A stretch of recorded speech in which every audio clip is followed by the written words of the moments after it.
ஆதியே துணை.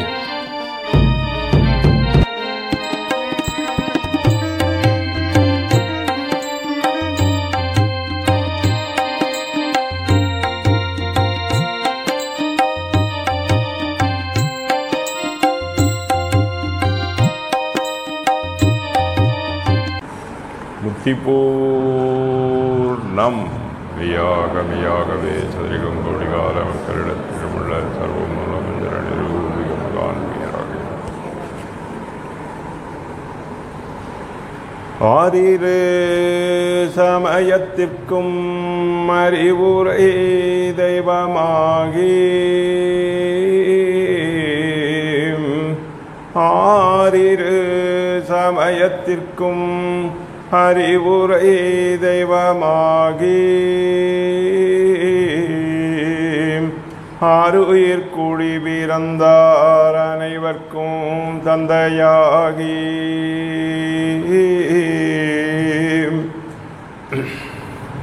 நேரிய கலைகட்கெல்லாம் நிரந்தரநாதனாகி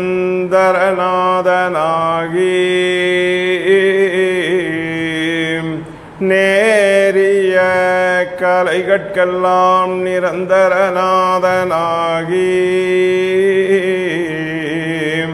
சிறிய வழியன்னாவை செலுத்திய தேவதேவே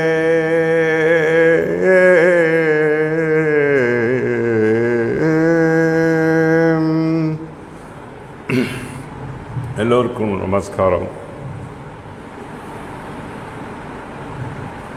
வெகு நீண்ட ஒரு மூத்த சபைன்னு கூட சொல்லலாம். நம்ம மெய்வழி சபையில் இந்த வேதம் போதும் பாடசாலை முன்னோர்கள் பெரிய ஜாம்பவான்கள் மெய்வழி சபையில் இருந்தவங்களாம் அதை நடத்தி ஒரு 60களிலேயே நடத்தி திருப்பி 85க்கு அப்புறம் 80க்கு மேலே நடத்தி அதுக்கப்புறம் இது நல்ல வளர்ச்சி அடைஞ்சு இன்றைக்கி இவர் வெங்கடேஷ் செட்டியார் பிள்ளைங்க எடுத்து நல்லா பண்ணி நல்லா கொண்டு வந்துட்டுருக்காங்க. நாங்கள் மெய்வழி சபையில் இருக்கக்கூடிய தாத்தா மெய்வழி அக்ஷேத்திரந்தர் அவங்களுடைய பேரன் நான். அவங்க சீனியர் செக்ரட்டரியாக இருந்தவங்க. அச்சரகலா ஜெய திருப்பணி மந்திரி அப்படிங்கிற பட்டத்தோட தெய்வம் கொடுத்த பட்டம் அது. வேதங்களை தொகுக்கும் வேலையெல்லாம் அவங்க செஞ்சிட்டு இருந்தாங்க. குறிப்பெடுத்து அதெல்லாம் செஞ்சாங்க. தெய்வத்துக்கு கூடவே இருந்து பணி செய்தவர்கள் மிக முக்கியஸ்தர்களில் ஒருவராக தாத்தாவும் வந்த இடத்துலேருந்து 26 வயசில் ஜாயின் 27 வயசு இருக்கும் பார்க்குறாங்க பழஞ்சாலையில். உடனே தெய்வம் சொல்கிறாங்க, கரெக்டான இடத்துக்கு வந்திருக்க அப்படின்னு 2 பேரும் ஒரு மனசு ஒப்புதல் வந்த உடனே அடுத்தது கல்யாணம் பண்ணிட்டியான்னு கேட்குறாங்க. முதல் கேள்வி, கல்யாணம் பண்ணாதான் உனக்கு பிரம்மோபதேசம் எல்லாம் கொடுக்கப்படும் அப்படின்னு சொன்ன உடனே தாத்தா போய் இதுக்காகவே மேரேஜ் பண்ணிட்டு பாட்டியும் கூட்டிகிட்டு அப்படியே வரப்போக இருந்த மதுரையில் அதுக்கப்புறம் சாலையில் அப்படியே செட்டில் ஆகிட்டாங்க. பாட்டிக்கு திருமணம் முடிஞ்ச உடனே அங்கே வந்துட்டாங்க. அவங்க நல்ல ஒரு ஃபேமிலியில் இருந்தவங்க இருந்து பொறுமையாக காலம் புறாவும் கூட இருந்து திருப்பணி செய்து தெய்வத்தினுடைய இட்ட கட்டளைக்கு அவங்க அதுக்கு என்ன சொல்லியிருக்காங்கன்னா, உங்கள் குருநாதரை விட்டு தெய்வம் பிரியறது அப்படின்றது இல்லை, போனதோடு போனதானே. இதில் காஸ்காரம்பாளையத்து இதில் நம்ம திங்களூரில் மீட் பண்ணதுக்கு பிறகு அப்படியே பின்னாடியே போயிடுறாங்க. அப்போ அவங்க இருந்ததை அவங்க சொல்லும்போது அதை போல் நான் ஒரு இம்மியளவாவது இருக்கணுமே தெய்வமே அப்படின்னு அவங்க சொல்லியிருக்காங்க. அவங்க திருவடி நீ வெளியே போடா சம்பாரிடா அப்படின்னு சொன்னதுக்கு கஷ்டப்படுற வெளியே போய் சம்பாரிடான்னா வந்த பணம் கொஞ்சம் குறைஞ்சிரும் இல்லைங்களா. குறைஞ்சி இருந்தாலும் விடாப்புடியாக வைராக்கியமாக இருந்தவர்கள் எங்கள் தாத்தா. நல்லபடியாக இன்றைக்கி மெய்வழி சபை வளர்ந்து ஒரு நபர்களாக இதில் விளக்கம் சொல்லி எல்லாம் சேர்த்து தெய்வத்தை சந்திக்கிறது சாதாரண விஷயம் இல்லை. அந்த காலத்தில் 10 தடவை 20 தடவை அங்கே ஒரு முயற்சியை கவனிப்பாங்க. தெய்வம் எந்த அளவு அவங்க இருக்காங்க, எந்த அளவுக்கு அந்த ஜீவனுக்கு வேகம் இருக்குது. ஏன்னா தெய்வ திருமுன் நின்ற உடனே அவங்களுக்கு இருபுருவ மத்தியில் அவங்களுக்கு ஒரு விஷயம் தெரியும். அது என்னென்னா நல்லவங்க அப்படின்னா அந்த உள்ளம் சார்ந்து அவங்களுக்கு தெரியும். சரியில்லைன்னா அதில் ஒரு எரிச்சல் மாதிரி அடுத்த தடவை அப்படின்ட்டுருவாங்க. அப்போ என்னென்னா முறையான சில விட்டகுறை தொட்டகுறை உள்ள ஜீவன்கள் மட்டுமே அவர் முன் நிற்க முடியும். அதாவது தங்கம் போன்ற குணமுடையவர்கள் தான் இங்கே வந்து சேர முடியும் அப்படிங்கிறது தான் கருத்து. தங்கம் நெருப்புக்கிட்ட போனால் என்ன ஆகாது, ஒன்றும் கெட்டு போகாது.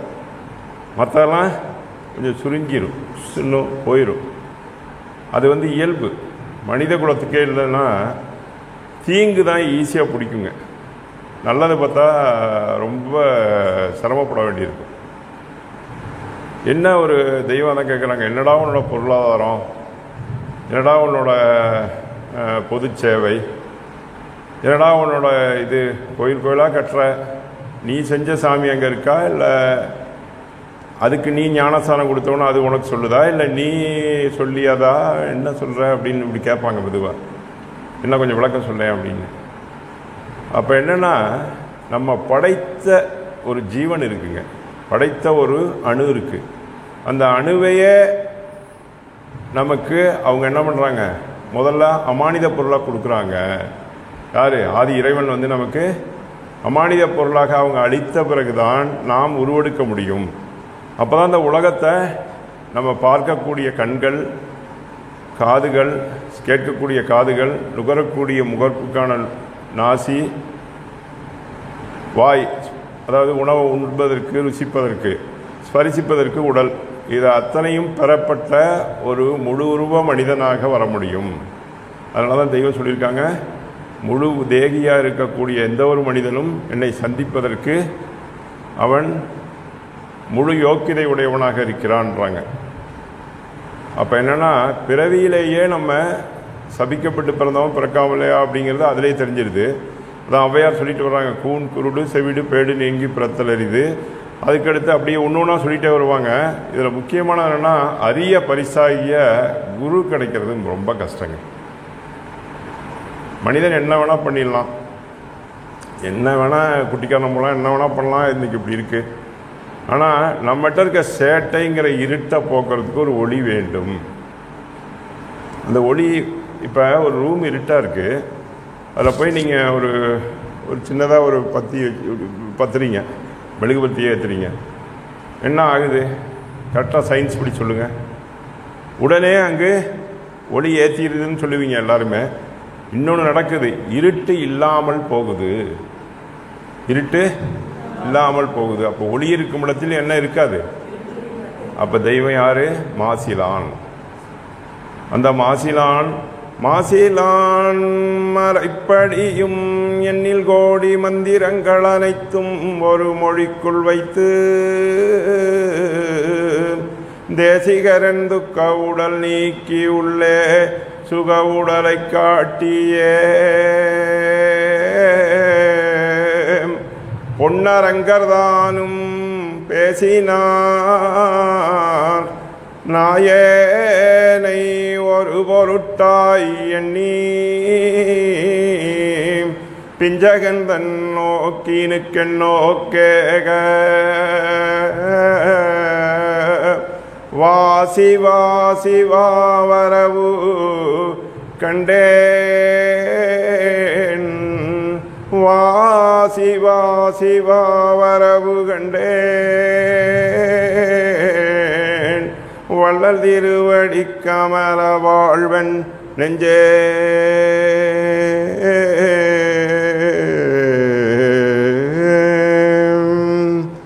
என்று நம் உள்ளத்தில் இருக்கும் அந்த இருட்டுதனை நீக்கிவிட்டு ஒளியேற்றி வைக்கிறார்கள்.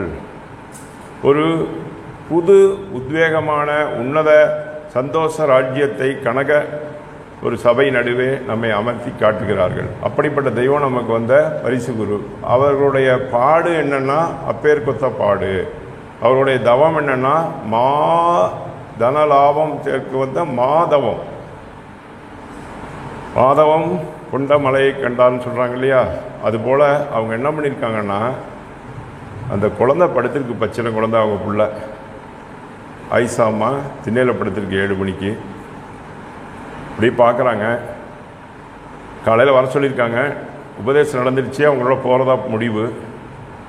பார்க்குறாங்க, ஒரு பாசம் நினச்சி பாருங்க. எனக்கு மூத்தது பொண்ணுங்க. கதறி அழுதேன். அது எனக்கு ஒரு வயசில் அவங்க சொன்ன அந்த வார்த்தை அப்போ தான் எனக்கு காலையிலே பிறந்து வளர்ந்த பிள்ளைங்களாக இருந்தாலும் அந்த நேரம் வரும்போது தான் அது உணர்ச்சியை வந்து புல்லரிக்க வைக்கிறாங்க தெய்வம். அப்போ அப்படி இந்த குழந்தை முகத்தை அந்த பச்சனைகளையும் வெளியே வெயில் பட அப்படி பார்த்துட்டு வெளியே போகிறாங்கன்னா அதை நம்ம நினச்சி பார்க்கணும். எப்பேற்பட்ட ஒரு வைராக்கிய உள்ளமாக அவங்க இருந்திருந்தா என்ன, வீடு உறவு மனைவி மக்கள் அத்தனையும் விட்டுட்டு குருநாதரன்றே கதியன அந்த அந்த கோயில்கிட்ட இருந்து அந்த போனீங்கன்னா பார்க்கலாம் திங்களூரில், அதிலிருந்து அப்படியே போனவங்க தான். ஒரே நோக்கம், ஒரே எண்ணம், ஒரே வைராக்கியம், சோராத சுத்த சித்த வைராக்கியனேன்னு அவங்களே சொல்கிறாங்க குருநாதரே. எப்போதாவது அவர்கள் கடைக்கன் பார்வையில் ஒன்று பேசுவாங்களா, ஏதாவது சொல்லுவாங்களா அப்படின்னு பார்க்குறாங்க.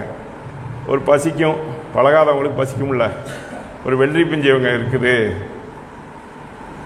அப்படின்னு குருநாதர்கிட்ட சொல்லுவாங்களாம். தனிமணி பிராணம் அவங்ககிட்ட இருக்கட்டுமே அப்படிம்பாங்களாம். கம்பீரமாக சொன்னால் எப்படி இருக்கும், அப்பா நம்ம சொன்னதை தப்பு போல இருக்குன்ட்டு பிசாம பின்னாடி போயிருக்காங்க. அப்போ கற்றாழையை வெட்டி வெட்டி அவங்க சாப்பிட்ட கத்தி இருக்குல்ல,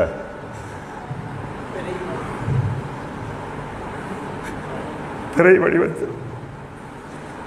அப்போ நம்ம எப்படி நம்ம சாப்பிடும்போது நினச்சி பாருங்க, நம்ம சாப்பிடும்போது இப்படிப்பட்ட உணவெல்லாம் சாப்பிட்டு நம்மளை நல்லா தான் வச்சுருக்காங்க.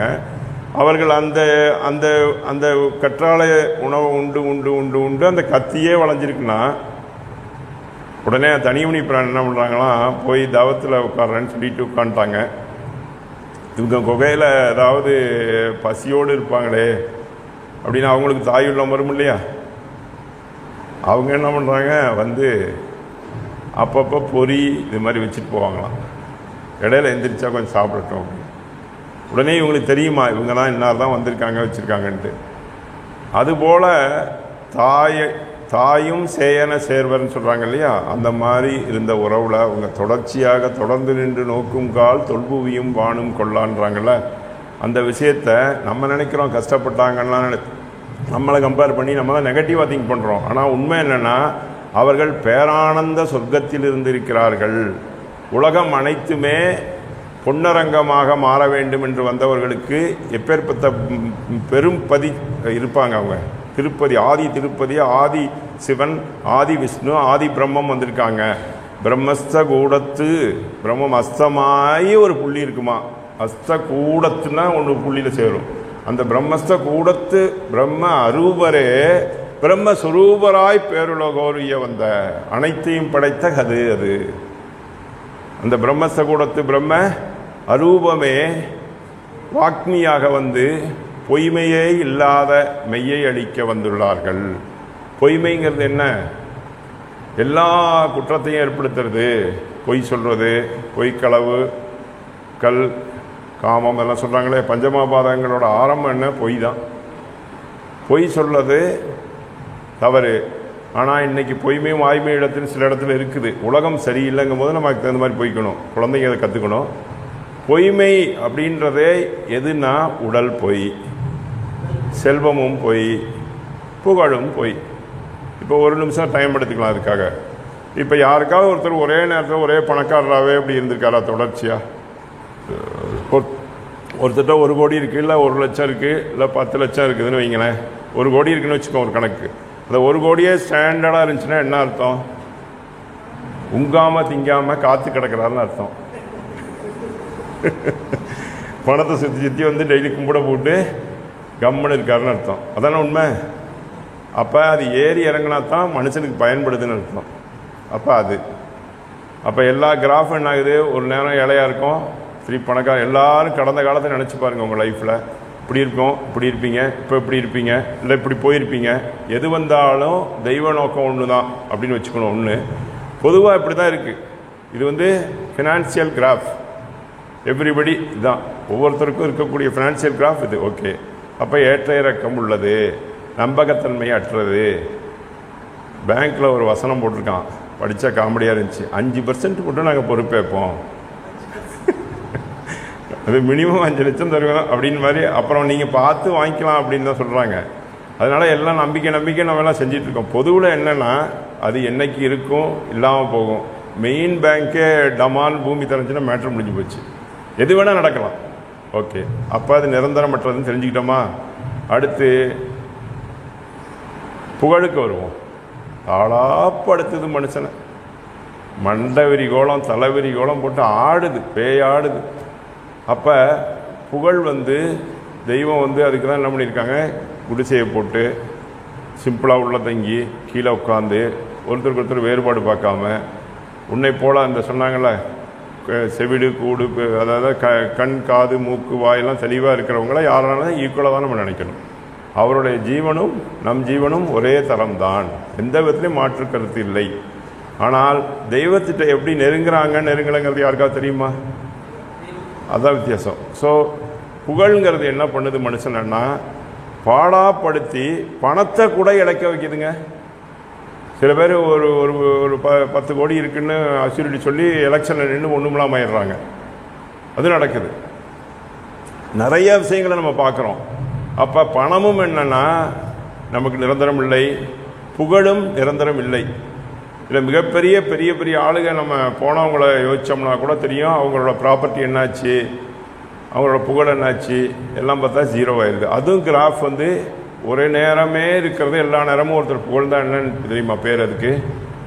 ஒன்று புகழ்கிறவங்க மண்டக்கோளாராக இருக்கணும், இல்லை புகழ் வாங்குறவன் பைத்தியமாக இருக்கணும். ஒரே மாதிரி புகழ் வராது. ஒரு நேரம் புகழ்வாங்க, திருப்பி எகிடுவாங்க, புகழ்வாங்க எகிடுவாங்க, எல்லாம் நடக்கும். அப்போ இதையும் சரி அதுவும் சரின்னு தெய்வம் சொல்கிறாங்க. இருக்கு இதையும் சரின்னு எடுத்துக்க, அதையும் சரின்னு எடுத்துக்க. அப்போ இந்த புகழ் பணம் ரெண்டுமே நம்மளை காலவாரக்கூடியது, கீழே போட்டு அமுத்தக்கூடியது, கடைசி எண்டு கொண்டு போய் நம்மளை ஒன்றும் இல்லாமல் அழிக்க பிறந்தது. அதுக்கடுத்து உடலை எடுத்துக்கங்க. இந்த 3 குறைகளை தான் நாங்கள் இப்போ நிர்வாகத்தில் கஷ்டப்பட்டுக்கிட்டு இருக்கோம். இந்த 3 குறைகளை ஆராய்ச்சி பண்ணி பார்க்கும்போது 3லேயும் நிற்கும். இதுதான் பொதுமக்கள் கூடுற இடத்துல வர பிரச்சனைகள். அப்போ இதுக்கு தெய்வம் ஒரே சொல்யூஷன் என்ன சொல்கிறாங்கன்னா, உடம்பு எடுத்துட்டிங்கன்னா நல்ல தங்க மேனியாக உடம்பாக இருக்கணும்னு சொல்லி ஒருத்தர் பெரிய பணக்காரர் சாப்பிட்றதெல்லாம் பார்த்துருக்கீங்க. எது சாப்பிட்டாலும் அவன் ஒரு ஸ்டேஜில் அது டவுன் தான், கிராஃப் இப்படி போயிடும். 50க்கு மேலே இப்படி கொஞ்சம் கொஞ்சமாக கீழே தான் இறங்க செய்யும். ஸோ ஏதாவது தாங்கி பிடிக்கலாம், அவ்வளோதான். அப்போ இதுவும் அழியுது, நல்லாவே தெரியுது கிராஃப் போனல். இதுவும் அழியுது, எது செல்வமும் அழியுது, புகழும் அழியுது, உடம்பும் அழியக்கூடியது. அப்போ அழியாத்தன்மை எது தான் இருக்குது? உடனே சொல்லிடுறான், டக்குன்னு கவிதை எழுதிடுறான், நினைவுகள் எண்ணங்கள் அப்படிங்கிறது. உடனே அதை பற்றி கவிதை, எண்ணங்களைப் போல சிறந்தது உயர்வில்லை எதிர்க்கும் அப்படி இப்படின்னு எழுதுறது. அப்படி இல்லைங்க, நம்மளுடைய உயிர் தான் நிலைப்புத்தன்மை உடையது. எங்கிருந்து வந்தோம், எங்கே இருக்கோம், எங்கே போகிறோம்? இங்கேருந்து மெட்ராஸ் போயிருக்கீங்க, இல்லை பெங்களூர் போயிருக்கீங்க, டிக்கெட் எடுத்துகிட்டு வந்திருப்பீங்க, கேட்டால் பதில் சொல்லுவீங்களா? இப்போ நம்மளால் சொல்ல முடியுதா? என்னைக்கு போகிறீங்க, எந்த ட்ரெயின் அப்படின்னு கேட்குற மாதிரி கேட்க முடியுமா? எந்த ஊரில் எந்த ட்ரெயின் சொல்ல முடியுமா? பிறந்தது வேணால் சொல்லுவோம், இந்த ஊரில் இந்த ஜாதகம் இப்படி பிறந்தோம்னு. அப்போ செத்திடமும் பிறந்திடமும் இனிச்சாவாதிருந்திடமும் அத்தனையும் சொல்பவர் எவரோ அவர் தான் ஆதிகுரு. அத்தனையும் சொல்லுவார் யாரு? ஆதிகுரு. அப்போ நம்ம தெய்வம் ஆதிகுருவா இல்லையா அப்படின்னா வேதங்கள் எடுத்து சாட்சிகள் இருக்கு, படிங்க. நமக்குள்ள எதுக்கு சர்ச்சை?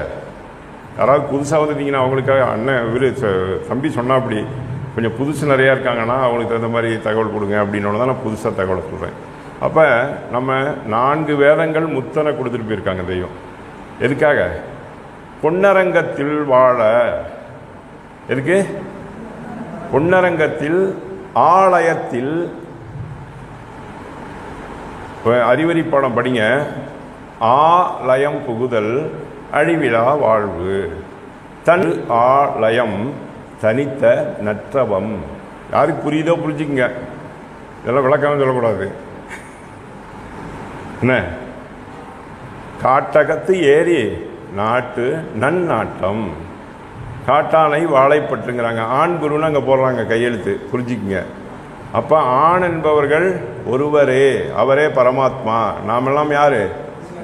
பெண். எல்லோரும் ஜீவன் பூங்கிலியே. அதுக்கு தான் பாட்டு. நம்மள பூங்கிலி நசிங்கிடுவோம். அவங்க யாரு? பாரப்பெரிய பருவதத்தையும் தூக்கி ஆளக்கூடியவங்க. 5 பூதங்களை தன் கரத்தவர்கள். 5 பூதமும் நினைச்சா மேலே போகிற தண்ணி கீழே வேணா வரும், காற்று வந்து வெற்றிடத்தை விட்டு எதிர்திசையில் போகணும்னா போகும். அப்படி செய்வது தான் நம்முடைய அடக்கம். நம்முடைய அடக்கம் எப்படிப்பட்டது? ஊருக்கு மாற்றமானதும் யாரும் கேள்விப்படாததும்.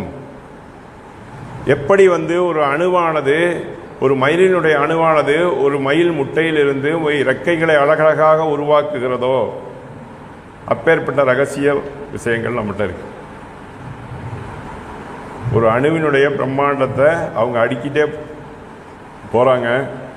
அதில் நிறைய விஷயங்கள் அதெல்லாம் தெரியுது, எல்லாம் தெரியுதுன்றாங்க, தீட்சைகள்ன்றாங்க, எல்லாம் இருக்குது. எனக்கு இல்லையே, எனக்கு கிடைக்கலையே அப்படின்ட்டு இதே வேலையாக இருக்கக்கூடாது. நம்ம இப்படி எனக்கு தெரியலையே அப்படின்னு என்ன தெரிஞ்சு என்ன ஆகுது? கடைசியாக தெய்வம் அதுக்கு சொல்கிறாங்க, என்ன உபதேசங்கள் பற்றி என்ன பண்ணணும்னு சொல்கிறாங்க. பெரியவங்களுக்கெல்லாம் என்ன தெரியுமா சொல்கிறாங்க? நாங்களாம் எளிமையாக கேட்டு வளர்ந்த பிள்ளைங்க, அதனால் சொல்கிறேன். உன்னுடைய பிடிமானம் எப்படி மாறி இருக்குன்னு பார்க்க சொல்கிறாங்க. உபதேசம் பெற்ற உடனே என்ன சொல்கிறாங்க? ஒத்தையாக ஓர் குறி தெய்வம் பிடிச்சாங்க பாருங்க. விட்டு விட்டோம் என்ற எண்ணம் விட்டார், எண்ணம் விட்டார் வீரமனத்து ஈழவளரும். அப்போ அது மாதிரி நிண்டமா மேறு பருவதத்தே அவங்க நிற்கிற இடத்த பற்றி சொல்கிறாங்க. எப்படி இடத்துல போய் உட்காந்துருக்காங்கன்னு தான் முக்கியம். அவங்களுக்கு வந்து இந்த உலகமே உயிர்க்கிற வளரணும்னா அத்தனையும் அவங்க குழந்தைகளாகிடுறாங்க. அப்போ அவங்க குழந்தைங்கிறது பாசம் வருமா? வருமா? அதுவும் ஒன்று தான் அப்படின்னு நினைப்பாங்க. அப்பேற்பட்ட பெரிய அவங்க பெரியவங்க. நம்மளுக்கு வந்து புரியாது. தெய்வத்தினுடைய சிறப்பு நல்லா நம்ம நெருங்கி பழகி வரும்போது புரியும். அந்த பழகிறது எப்படிங்க? தானங்க எங்களுக்கு பிரச்சனையாக இருக்குது அப்படின்னு யாராவது கேட்டிங்கன்னா, எளிமையாக இருக்கவங்களுக்கு நான் சொல்கிறேன், காது பட முதல்ல வந்து உங்களுக்கு நுழையும் பகுதி என்ன தெரியுமா? தெய்வீக நுழையும் பகுதி எங்களுக்கு சிறு வயசில் பழகினதை வச்சு நான் சொல்கிறேன். காது பட கேட்டல். நீங்கள் வந்து இப்போ அழகாக பிள்ளைங்க நல்லா பாடி வச்சுருக்காங்க. பிள்ளைங்கள்லாம் நல்ல ஒரிஜினல் ராகத்தில் இருக்கும். அதை வந்து கேட்டுகிட்டே இருந்தீங்கன்னா அந்த ராகமும் வர பழகும். கூடவே பாடி பழகுனீங்கன்னா அதை ஃபஸ்ட்டு காது வழியாக உள்ள தேன் போல் உள்ள விடணும். விட்ட உடனே நீங்கள் காது பட கேட்குறீங்க. இப்போ தெய்வம் கேட்குறாங்க, எது வேணும் கேளும் சிங்கா ஜெயசிங்கா, எது வேண்டாம் சொல்லும் சிங்கா அப்படின்னா எப்படி இருக்கும்? அடுத்து என்ன சொல்ல போகிறாங்க? அப்போ கேட்கும். இப்போ மனசு தான் அதை வாங்குது உள்ள. கொஞ்ச நேரம் கழிச்சு அது பூக்கும். எப்போ பூக்குன்னா, நீங்கள் 1 மணி நேரம் 3/4 மணி நேரம் அப்படி எளிமையாக கேட்டுக்கிட்டே, ஏதாவது வீட்டில் வேலை செஞ்சால் கூட நீங்கள் உட்காந்துட்டு கேட்கணுன்னா அது ஒரு கண்டிஷன் போட்டு கடைசி கேட்காம போயிடுறாங்க. கேளுங்க. மேக்சிமம் நேரம் அந்த காதை அதில் வைங்க. அது காலை நேரங்களில் செய்யுங்க. செஞ்சீங்கன்னா என்ன ஆகுனா, உள்ளம் கனியும், ஞான தெளிவு பிறங்கும். தெய்வம் முன்னின்று அடிக்கடி வந்து அவங்க நினைவில் வருவாங்க. நம்மளுக்கு வேதனோட படிக்கணுங்கிற பழக்கம் வரும். அடுத்து என்னன்னா வாய் துடிக்கும், வேதனோட படிக்கணுன்ட்டு. அந்த ராகம் மாதிரி படித்து பார்ப்போம். வானெல்லாம் சிறப்போனாகி அப்படின்னு ஒரு பையன் பாடுறாப்லன்னா நம்மளும் பாடணும்னு தோணும். அந்த தோணல் வருவதற்கே அதிகம் கேட்கணுங்க. இதான் முதல் பாயிண்ட், புரிஞ்சுங்க. அந்த தோணல் படிக்கணும்னு உங்களுக்கு தோணுவதற்கு முந்தி நின்ற துந்தி. அங்கே வந்து தெய்வம் நின்றுவாங்க. முன்னாடி அக்னி வந்து நின்றும் தூக்கி உங்களை ஆண்மையில் ஏற்றி வச்சுருவாங்க. வச்ச உடனே அவங்க தான் சொல்கிறாங்களே, உன்னுடைய நிறம் வந்து நான் உன்னை பெற்றெடுத்ததே இதில் உன்னை வந்து ஒரு, அதாவது இந்த நாத்த தூளத்துக்கு நீ போகாத அளவுக்கு தான் உன்னோட இதை வச்சுருக்கேன். பரமானு அது வந்து நாதரையே விரும்பும்ன்றாங்க. நம்ம தான் ஈனத்தனத்தினாலே நீ பெண்மையாக்கி கொண்டாங்கிறாங்க. இதுவும் வாக்கியத்தில் வருது. திருமஞான குரலில் படிங்க, இருக்குது. எல்லாமே நம்ம வேதத்தில் இருக்குங்க. அதே போல் வேதம் படிக்கிறது எப்படின்னா, முதல்ல கேட்டோமா, மனம் உருகுச்சா, ஏதோ ஒன்று விஷயம் இருக்குது, ஒரு நல்லதை தானே சொல்கிறாங்க, இந்த காலத்திலேயே நிம்மதியாகவும் இருக்கலாம், பணத்தை பற்றி போனால் போது வந்தால் வருதுன்னு மாதிரி இருக்கலாம், நான் கிராஃப் மாதிரி தெரிஞ்சுக்கிறோம், புகழை பற்றியும் தெரிஞ்சுக்கலாம், இந்த உலகத்துலேயும் நிம்மதியாக இருக்கலாம், உடம்புல ஏதாவது நோய் வச்சா வரும் போகும் விடு, அது அப்படி தான், உடம்புனா தகராறு தான் பண்ணும் அப்படின்னு தைரியமாக நல்ல விஷயத்தை நோக்கி நல்லா சாப்பிட்ற. சில பேர் சொல்லுவான், நாளைக்கு யாரும் சாப்பிட்ற பொருள் நல்லா நிறையா கொண்டு வா குடிக்கிறேன் அப்படின்வான். அது மாதிரி செய்யக்கூடாது. அந்த எண்ணங்கள்லாம் நமக்கு மாறும். அப்போ என்னென்னா சாவது என்பது இல்லைங்கிற மனசில் ஆச்சுனாவே உடலோட கெட்ட விஷயங்களை நம்ம தாங்கிக்கிற தைரியம் வரும். பெரிய விஷயம் இல்லது, அதையும் மீறி நான் சரி பண்ணுவேன். உடனே ஒரு நண்பர் சொல்லுவார், இந்த இலைய துளசியை போட்டுன்னா ஒரு வெந்தயத்தை போட்டு குடிங்கன்னு குடித்தோன்னா அதை குடித்தோம்னா சரியாயிடும். இப்படி இதுவும் சரியாகதா கொஞ்சம் தெய்வீகத்தில் இருந்தா, அப்போ உடல் ரெடி, கொஞ்சம் பணத்தையும் வச்சு பேலன்ஸ் பண்ணுற பழக்கம் வருது. போதும் என்ற மனம், இந்த ஈரோடு பக்கம்லாம் சொல்லுவாங்க மதி மதி மதிம்பாங்க.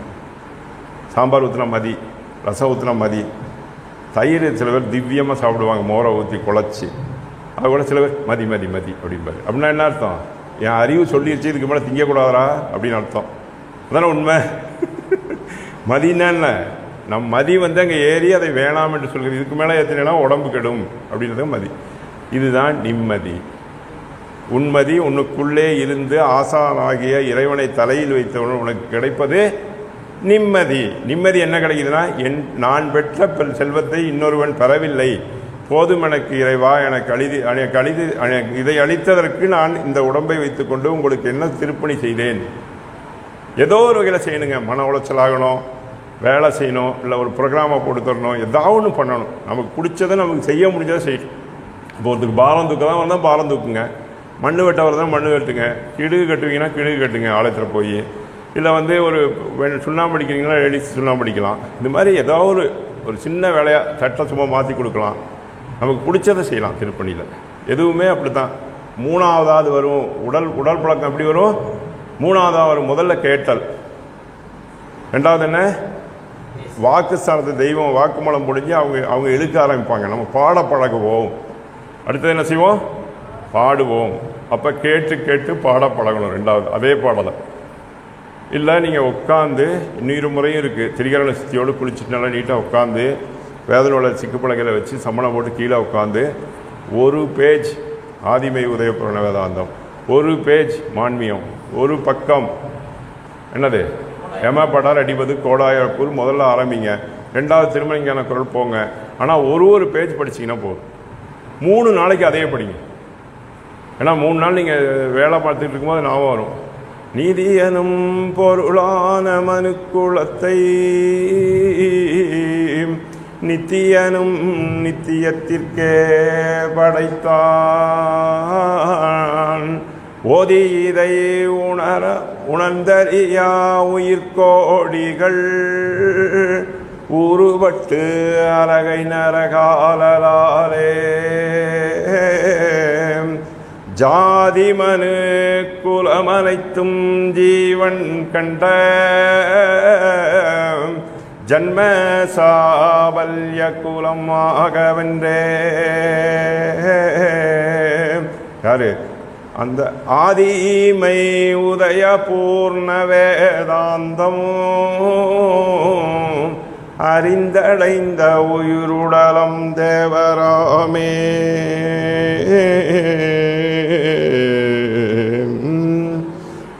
நம்ம ஆதிமை உதயபூரண வேதாந்தத்தின் முகப்பு பாவலர் எழுதியிருக்காங்க. தெய்வம் என்ன சொல்கிறாங்க? மனுவை நீதியனும் பொருள்.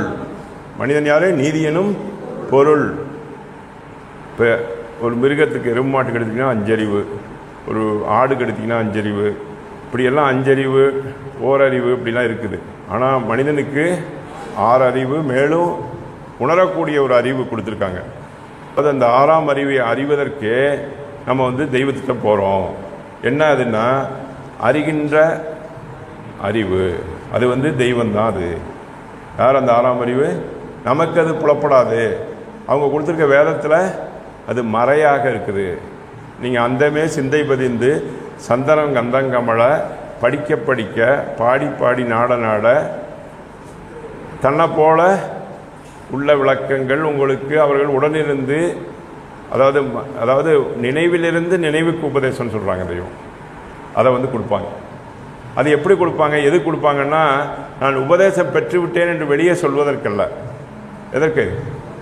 நாம சந்தோஷித்திருக்க, அச்சமற்றிருக்க, எவனுடைய பிடியிலிருந்து வராமல் இருட்டிலிருந்து வெளியே வந்துட்டோம்னா என்ன? அச்சமற்றிருக்கும் ஆனந்த லயத்தில் கனகசபை நடுவே திரு அவதாரத்தை நாம் கண்டு கொண்டிருப்போம் என்ற நிலை சாதாரண நிலையிலேயே நீங்கள் உருவாக்கலாம். நீங்கள் படிச்சுக்கிட்டே சந்தோஷமாக உட்காந்துக்கிட்டு இதெல்லாம் நீங்கள் வந்து ஒரு தியானம் அப்படிலாம் சொல்லக்கூடாது. அவங்க திருவுருவத்தை கண்ணால் நினச்சி மூலம் சொல்லிட்டு அப்படியே அமைதியாக இருங்க. கொஞ்ச நேரம் இருந்து பாருங்கள். தலையை நோக்கி எண்ணங்கள் இருக்கட்டும், கீழே எண்ணங்களை கொண்டு போகாதீங்க.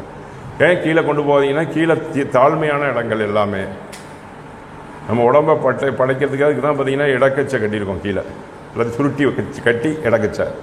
அதுக்கு மேலே பார்த்தீங்கன்னா இங்கே ஒன்று காப்பு மாதிரி சொல்லுவாங்களே, விஷம் இங்கே ஏறக்கூடாதுன்னு. எல்லா மேட்டரும் மேலே தலை சுத்தமாக இருக்கணும். கண் பார்ப்பதை தெய்வம் பின்னாலே நின்று பார்க்கிறார்கள் என்று நாம் உணர்ந்து செய்ய வேண்டும். கண் பார்ப்பதை, காது கேட்பதை அவர்களோடே செய்கிறோம் என்பதை உணர்ந்து செய்ய வேண்டும். நாவு ருசிப்பதை அவர்களோடே சேர்ந்து செய்கிறோம் என்று உணர வேண்டும். ரெண்டாவது மூக்கு முக்கியமானது. இருக்கிறதே புலன்களில் வந்து முதல்ல காது மாதிரி, அடுத்து மூக்கு தான் முக்கியமானதாக வரும். வாசத்தை வச்சு உங்களோட நினைவு எண்ணங்களே மாறும். அது தூய பரிசுத்த சந்தோஷமான வாசங்கள் ரொம்ப நல்லது ஜீவனுக்கு. அதுதான் ஜீவாவி உண்ணுதற்கே சீர்மன மலர் படைத்தான்றதை பாடியிருக்காங்க தெய்வம். எல்லாமே நம்ம நூலில் இருக்குங்க. நீங்கள் ஒரு நாள் இந்த மாதிரி 3 பேஜை படிச்சுட்டே வாங்களேன், உங்களுக்கு வந்து இயல்பாக வாக்குஸ்தானத்தில் அப்படியே வண்டி வந்துட்டு இருக்கும்போது படிக்க பழகிடுவீங்க. அந்த பாட்டில் ரொம்ப பாட்டு ஒன்று பிடிக்குதுன்னு வச்சிங்களேன், அதை குறிப்பெடுத்து ஏதோ ஒன்று பண்ணி நீங்கள் ஒரு காப்பி மாதிரி கையில் எழுதிக்கிட்டோ ஏதோ ஒன்று வச்சுட்டோ இல்லை ஃபோட்டோ எடுத்து டெலீட் பண்ணிடுங்க. தேவையில்லாமல் ரொம்ப வெளியெல்லாம் அனுப்பாதீங்க. வேதனோட ஃபோட்டோ எடுத்து அதை அதை மட்டும் இப்படி பஸ்ஸில் போகும்போது எங்கேயோ திருப்பி பார்த்துட்டே இருந்தீங்கன்னா, சாயந்தரம் காலையில் சாயந்தரம் 5 வரி சொல்லி பாருங்கள், என்னாகும் 3 நாளில் மனப்பாடமே ஆயிரும். சமைக்கும்போது வெண்டைக்காரியும் போது ஆணவம் கண்மம் மாயைன்னு அறியலானீங்க. உண்மைங்க. நம்மகிட்ட வந்து ஒரு நிமிஷம் அணுதினமும் வந்து எமன் பிடிச்சிட்டு இருக்கான். அப்படியே தெய்வ திருமுகத்தில் நினச்சி இப்படி சமைங்க, சந்தோஷமாக இருக்கும். லேடிஸ்க்கு எல்லா விஷயங்களையுமே நம்ம உணர்ந்து சந்தோஷப்பட்டு அதோடைய பழகி இருக்கணுங்க. அதுக்கு பேர் தான் மெய்வழி. நம்ம எண்ணத்தை வந்து குருநாதரை முன்னே செலுத்தி, அந்த வெளிச்சத்தை முன்னே செலுத்தி நம்ம பின்னாடியே போகணும். நம்ம குருடன், அவங்க தான் ஒளி. இருட்குளம் கடியும் இளஞ்சூரியன மரகத மணிமலை வந்து நின்றனவே அறம்பளர் சூழ்வே தகன்றுமே வெளியாய். யார் தெய்வம் பிறந்ததை வர்ணித்து சொல்லிட்டு வராங்க. அந்த வையக குருமணி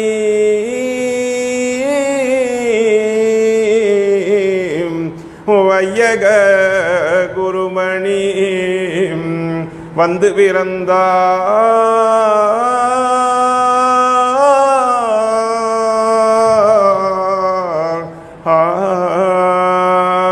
அவங்க யாருங்க? ஐவகை பொறுப்புடை அண்ணல் பிறந்தார். இந்த மெய்வழி வழங்க மேதினி பிறந்தார்.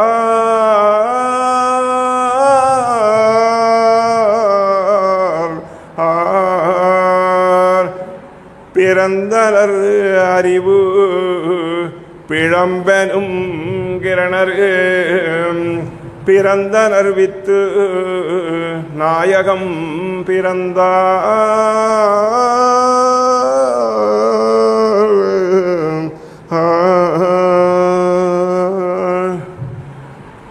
இதில் என்னென்ன வந்துச்சு வேர்ட்ஸ் பாருங்க. இருட்குளம் கடியும்னா என்ன? ஓட்டும், கடிந்து கொள்ளுதுன்னு சொல்கிறாங்களே, ஆற்ற வர்ற ஏன் பிள்ளைக்கிட்டியா? இருட்குளமே, நான் வைத்த பணியாளனே, யமனே,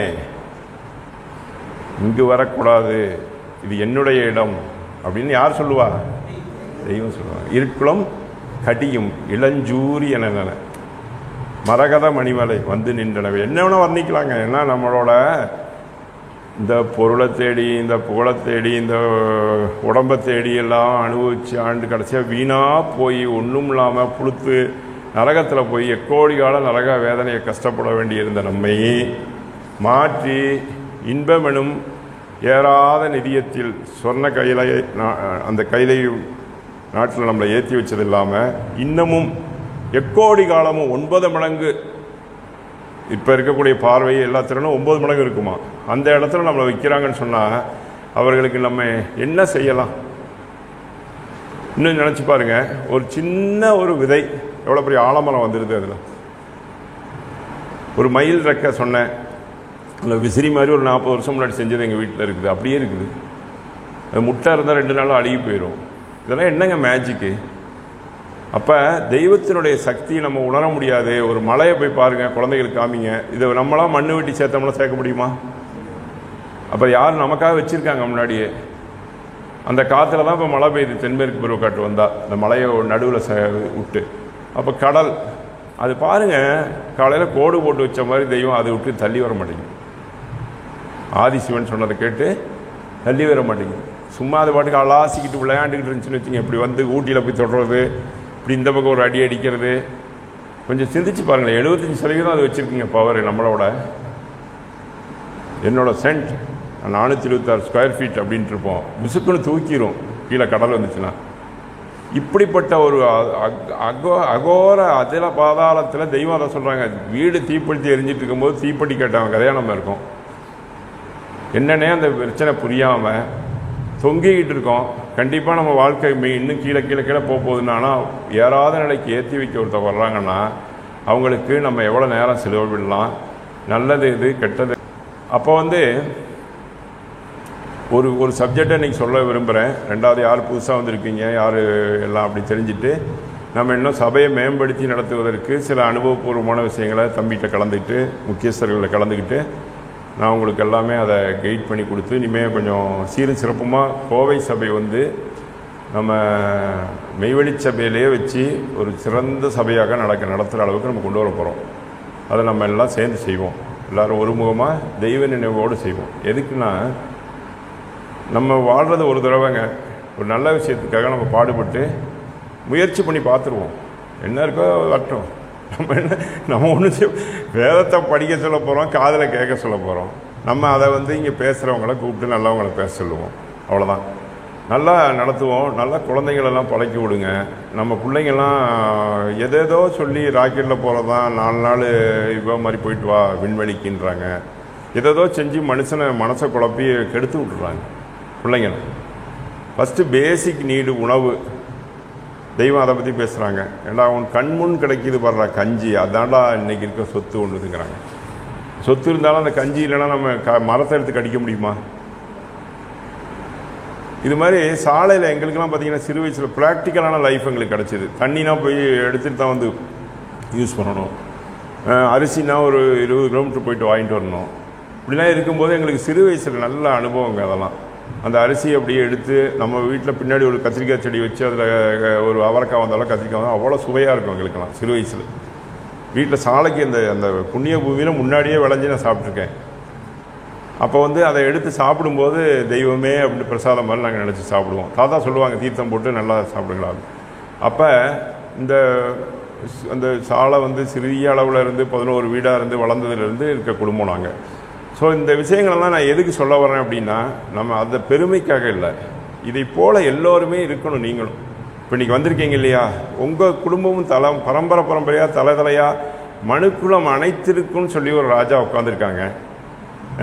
நம்ம ஏன் அதை வாங்கி சந்தோஷமாக இருக்கக்கூடாது? எல்லோரும் என்ன நமக்கு பிரச்சனை அப்படின்னு பார்த்தீங்கன்னா, ஏதாவது போயிருமோ, ஏதாவது குறைஞ்சிருமோ, ஏதாவது பிரச்சனையாக பேசிடுவாங்களோ. அதுக்கு தெய்வம் சொல்கிறாங்க, இந்நிலம் ஆகியாலும் இடைஞ்சலின் வைக்கத்தாலும் நன்னிலை கேற ஒட்டான் நழுகி கீழ் இழுத்து தள்ளும்ன்றாங்க. என்னை நீ அறிவாயில் இப்போவே தருவேன்றாங்க. அப்போ எங்கே பிசுறு அடிக்குது கவனிங்க. எங்கே பிசுறு? லென்ஸும் கண்ணும் வேறு இடத்துல இருக்குது, வேறு ஒன்றும் இல்லை. தெரியுதா அப்படின்னு அவங்க திருத்த தெரியும். அப்போ நமக்குள்ளே இருக்க விஷயத்தை நம்மளே அறிய முடியாது.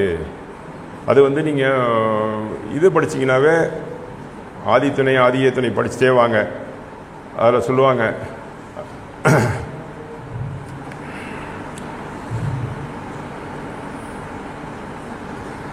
அரண் பதவிக்காய் ஆனதி உடம்பு. எதுக்கு வந்தது? அரண் பதவிக்காய் ஆனது இவ்வுடம்புன்ட்டாங்க. உடனே அடுத்த வார்த்தை சொல்கிறாங்க, மோட்சம் என்னும் கனக நாட்டில் நீ வாழ வேண்டிய வேண்டாம். கனகனா சொர்க்கம். அரண் பதவிக்காய் ஆனதி உடம்பு அழியா மோட்சத்தீர் காயெடுத்தி உடல். அடுத்த வரிய பாருங்க. பொற்பதவிக்காய் புகுத்த வந்தி உடல். அங்கே என்ன போட்டிருக்கு போர்டு? பொன்னரங்க தேவாலயம். இங்கே என்ன பதவி? அப்போ பொன்னரங்கத்தில் ஊடை அமர வைக்க. அதுக்கு தான் ஜீவ சிம்மாசனம் ஏற்றி வைக்க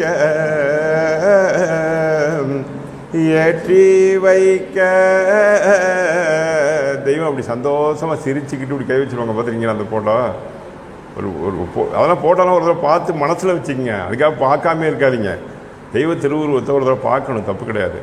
அதெல்லாம் யாராவது ஃபோட்டோ வைக்கக்கூடாதுன்னு சொன்னாங்க, அது பார்த்துக்குங்க ஒரு தடவை. நீங்கள் எதை தான் நினைப்பீங்க அப்புறம் பார்க்காதவங்க? நம்மகிட்ட நினச்சிங்க எதிரில் வணங்காதீங்க, அதுதான் தப்பு. ஃபோட்டோ வச்சிங்கன்னா எதிரில் வணங்க ஆரம்பிச்சிருங்க. அது செஞ்சிடவே கூடாது. ஜீவனை விட்டு வெளியே போகக்கூடாது. வணக்கம் புறம் அகமியத்தே இருக்கணும். அப்போ ஜீவ சிம்மாசனம் ஏற்றி வைக்க ஏற்றி வைக்க வாவென்றழைத்த என் வாழ குரு. அது அவங்க குருக்கு பாடுறாங்க, நம்மளும் நினச்சி சந்தோஷமாக பாடிக்கலாம், தப்பு இல்லை. ஏன்னா அப்படியே ஒட்டு பிடிச்சி தான் போகணும், வேறு வழியே இல்லை. நமக்கெல்லாம் ஒன்றும் முடியாதுங்க. நம்ம தனிப்பட செல்வத்தை நீக்கிட்டேன், நான் புகழை நீக்கிட்டேன், நான் உடம்பை நீக்கிட்டேன் அப்படின்னு சொன்னோம்னா மயக்கடிச்சு கீழே விழுந்துருவோம். ஆனால் என்னென்னா கொஞ்சம் புரிஞ்சுக்கணும். அப்பப்போ நம்ம எதாவது தப்பாக பண்ணுறோமா, ரைட் ரூட்டில் போயிட்டுருக்கோமா, எதையாவது தேவையில்லாத பண்ணுறோமா அப்படின்னு நம்ம ரெஃபர் பண்ணிக்கிறதுக்கு தெய்வ பழக்கம் உதவும். தவறுனா நம்ம உடனே அவங்ககிட்ட அதை மன்னிப்பு கேட்குற பழக்கம், இல்லை நண்பா பேசி அதை சரி பண்ணுற பழக்கம் தான் வரும். அதுதான் ஒரு இறக்கம் உள்ளவனாக மனிதனாக நம்ம ஃபஸ்ட் நடந்துக்க முடியும். சாதாரணமாக அந்த நடு இடத்துக்கே அப்போ தான் வர முடியும். நரரை மக்களாக்கி மக்களை தேவர்களாக்குறாங்க. இதில் கீழ் உலகத்திலேயே குழந்தை குட்டி பெக்கிறது, காம உலகம்னு ஒன்று இருக்குது. அதுக்குள்ளேயே இன்றைக்கி உலகம் பூரா செல்ஃபோனு எல்லாம் போயிட்டுருக்கு. அதுவும் இருக்குது, நல்லதும் இருக்குது, அதில் எல்லாமே இருக்குது. ஆனால் என்னென்னா எங்கேனாலும் நீங்கள் அன்னப்பறவை மாதிரி இருங்க. உங்கள் கொத்துற கொத்து நல்ல சுத்த பாலாக இருக்கணும். பசும்பாலை மட்டும் எடுத்துகிட்டு வந்துடணும். தண்ணி கிண்ணி கண்டதெல்லாம் வேலை ஏறக்கூடாது. ஏறிச்சுன்னா நீங்கள் என்ன நினைக்கணும்னா, இறைவா என்னை கைவிட்டுறாதீங்கன்னு ஒரு நிமிஷம் நினச்சிட்டு மூலமந்தம் சொல்லுங்கள். டக்குன்னு தெய்வம் உடனே பிடிச்சிக்குவாங்க. அதை ஒரு ஸ்கிப் பண்ண வைப்பாங்க. எப்படின்னா இப்போ குழந்தைங்களே பார்த்துட்டு இருக்குன்னா ஒரு 4-5 வேகம் அப்படி பார்த்துட்டு அந்த ரீல்ஸ் அப்படி மாற்றி வச்சுட்டு அடுத்ததுக்கு போயிடும். நினைவில் அவங்க மாற்றி விட்ருவாங்க. டக்குன்னு வெளியே ஒரு கிளி மாதிரி கத்தும், நான் அங்கே போய் இயற்கையை பார்க்கலான்னு போயிடும். அப்போ இந்த உலகத்தில் நம்ம எதை வேணும் எது வேணான்னு பார்க்குற அத்தனையும் கண் பார்க்கும். ஓகேவா? கண் பார்க்குமா இல்லையா? ஆனால் எது வேணும் எது வேணான்னு நம்ம பார்க்கறது, உத்து பார்க்கறது எதனால் பார்க்குறோம் அதை சொல்லுங்கள்? நினைவினால். நினைவு என்பது 2 கண்ட்ரோல் இருக்குது. ஒன்று மனத்தினுடைய கண்ட்ரோல், இன்னொன்று அறிவினுடைய கண்ட்ரோல். இது பிசாசு உருவம்னு வச்சுங்க. பெரிய ஒரு யானை மாதிரி ஒரு பிசாசு உருவம் நம்மளை போட்டு அமுத்தி உட்காரும் அதில் நினைவினோட முன்னாடி. அது யாருக்குன்னா பாவியர்களுக்கு உட்காரும். தொடர்ந்து தெய்வத்தை மீறி நீங்கள் பாவ செயல்களை ஈடுபட்டுக்கிட்டு யாருக்கும் தெரியாதுன்னு நினச்சிட்டு செஞ்சுட்டே இருக்க அங்கே கருப்பு இருட்டு உட்காந்து ரூமை சதிட்டு புகையை கிளப்பி உங்களையும் தும்மல் வர வச்சு உங்களையும் ஹார்ட் பேஷண்ட் ஆக்கி ஒன்றுமெல்லாம் பண்ணிடும். அது உங்களுக்கு இன்ஃபீரியாரிட்டி காம்ப்ளெக்ஸ்னு உங்களே உடம்பே கெட்டு போயிடும். தீங்கான நினைவு அது வேணாம், அது தூக்கி எறி அப்படின்னு தெய்வம் சொல்கிறாங்க. எட்டி உதை, எட்டி ஏறி மிதித்து விடு அப்படின்றாங்க. பூத்த பொய்ப்பவ நீள்களி புன்னனை தீர்த்து கட்ட திருவுளம் கொண்டினால். அந்த வார்த்தையை பாருங்க. தீர்த்து கட்டனா என்ன? பூத்த பொய்ப்பவ நீள்களி புன்னனா. இப்படி வர்ணனை பாருங்க. யமனுக்கு பூத்து அழகா பொய் சொல்லி சூப்பராக கொண்டு குடியாத நிர்வாணமா. பூத்த பொய்ப்பவ நீள்களி புன்னனை. இந்த வரலாறு அப்படியே ஆதிமூலாதி எந்திரிச்சு அப்படி நின்று சத்திரியன் போல் உருவன்றாங்களா, அப்படி நின்று தீர்த்து கட்ட திருவுளம் கொண்டு இன்னால் அந்த கார்த்திகையர் காக்கும் தீ கை கொண்ட கார்த்திகையர் நம்முடைய விஷயத்தையும் காக்கிறாங்க. கார்த்திகையர் யுகத்தவ காணிலே, யுகமே கிரேதாயுகம் திரேதாயுகம் துவாபரயுகம் கலியுகம் சேர்ந்து உருவாக்குன மெய்வெளி சபை இது. அந்த பொன்னரங்கத்தில் பூத்த பொய்ப்பவ நீள்களி புன்னலை தீர்த்து கட்ட திருவுளம் கொண்டினால் கார்த்திகையர் யுகத்தவ காணிலே ஏற்ற வெண்கொடி பாடுறா யமனை. இந்த ஊருக்குள்ள மின்னி இங்கே ஏறிட்டு. இந்த மின்னிங்கிறது என்ன? தெய்வம் அவ்வளோ உயரமாக நின்று சிரிக்கிறாங்கன்னு வச்சுக்கோங்க. அப்படி சிரிப்பாங்கல்ல, நம்ம செய்யக்கூடாது. அப்படி சந்தோஷமாக அப்படி தெய்வத்தை நம்ம உயர்வாக நினைக்கணுங்க. தாழ்வானதை தாழ்வாக நினைங்க, உயர்வானதை நினச்சிட்டு போங்களேன். என்ன போயிட போகுது? ஒன்றும் போகாத, நல்லா இருப்பீங்க, சந்தோஷமாக இருப்பீங்க. அதை தான் தெய்வம் அச்சமற்ற ஆனந்த வாழ்வுன்னாங்க. அதுக்கு பேர் என்ன? அச்சமற்ற ஆனந்த வாழ்வு. அது போயிடுமோ, இது வந்துடுமோ, ஏதாவது பேசிடுவாங்களோ, அவமானம் வந்துடுமோ, அந்த மூணை பற்றி நம்ம சிந்திக்கவே வில்லங்கத்தில் மாட்டுவோம், மனக்கவலைக்கு உள்ளாவோம், தன்னைத்தானே சிக்ஷை பண்ணி கொள்ளுகிறவர்கள் பிறவியர்கள் இடத்துக்கு போயிடுவோம். அப்போ இந்த மூணையும் நம்ம நீக்கி விட்டு தெய்வத்தினுடைய எண்ணத்தை பட்டீரென கொண்டு வந்து, அதான் சொல்கிறாங்க டக்குன்னு திரும்பிடாங்கிறாங்க. நான் சொன்னா குதி செவருனாலும் இடிச்சுக்க அப்படின்னு சொல்கிறது என்னென்னா, கருணை இல்லாமல் சொல்கிறாங்கன்னு நினைக்காதீங்க. பூக்கூடைக்குள்ள தள்ளி விடுறதா அப்படி சொல்கிறாங்க, தெய்வம் மாற்றி சொல்கிறாங்க. அவ்வளோ அப்படி நீ கொஞ்சம் கோவக்காரம் நல்லா, அதெல்லாம் செவுத்துலேயே இடிப்பேன் தெய்வமே அப்படின்னு சொல்லிட்டு வாடான்றாங்க. அப்படி சொல்லுவாங்க, செவுத்துலேயே அடிக்க வைக்கிறாங்க அவங்க. ஏங்க ஒரு 10 நிமிஷம் டைம் எடுத்துக்குவோம், ஃப்ரீ ஆகிட்டு திருப்பி ஒரு சின்ன விஷயம் சொல்லிவிட்டு நம்ம சில விஷயங்கள் செய்ய வேண்டியிருக்கு சபைக்குள்ளே. அதெல்லாம் ஒரு லைன் பண்ணி விட்றேன், அப்புறம் தம்பி பார்த்துக்குவார். அண்ணன் இருக்கார், இவர் கதம்பணி அண்ணன். நானும் சாலையில் அப்போ மேக்ஸிமம் சாலையில் நான் இருக்கிறதுனால வர முடியறதில்ல சில நேரம். நான் இன்னும் கொஞ்சம் அந்த இதை எனக்கு அங்கே வேலையெல்லாம் இருந்துச்சு, இனி கொஞ்சம் நம்ம சரி பண்ண நல்லா கொண்டு வருவோம். வேறு ஒன்றும் இல்லை, உங்கள் எண்ணங்கள் தான் என் எண்ணம், என் எண்ணம் தான் உங்கள் எண்ணம், உங்கள் எண்ணம் எங்கள் எண்ணம் சேர்ந்து தெய்வ எண்ணம். அவ்வளோதான். நம்ம தெய்வ எண்ணப்படி செயல்பட்டால் எந்த விஷயங்களும் இல்லை, நல்லபடியாக நம்ம சேமமாக இருக்கலாம். அச்சமற்ற ஆனந்த வாழ்வில் மகிழ்ந்து திளைத்து இருக்கலாம். நமஸ்காரம்.